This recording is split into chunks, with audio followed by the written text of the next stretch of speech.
ઝઘડિયા તાલુકાના સારસા ગામે સરદાર પ્રતિમાને જોડતા માર્ગ પર ખાડાઓ પડતા બાળકોએ ખાડા પૂર્યા।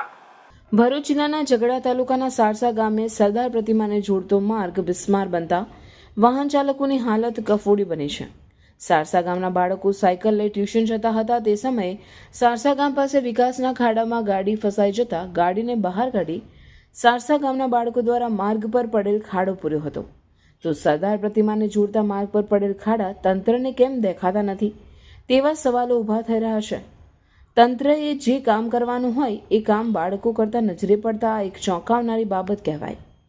હાલ આ માર્ગ પર માર્ગ અને મકાન વિભાગ દ્વારા ખાડા પૂરવામાં આવે છે, પરંતુ ફરી ખાડા પડી જતા હોય ત્યારે ભરૂચના સાંસદ મનસુખ વસાવાએ પણ કાચા પથ્થર નાખી ખાડા પૂરવામાં આવે છે તેવા આક્ષેપ કર્યા હતા।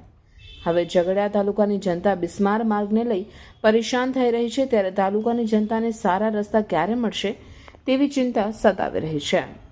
અમે સારસા ગામના નિવાસી છીએ અને આજે અમે ટ્યુશન અને સ્કૂલથી આવતા હતા ત્યારે આ ખાડામાં એક મોટી ગાડી ફસાઈ ગઈ હતી, તેથી અમે તે ખાડાને ગાડીને ત્યાંથી કાઢી અને આ ખાડો પૂરવામાં લાગી ગયા અને આ ખાડો પૂરવાનું કઈ જલ્દીથી નિરાકરણ લાવો।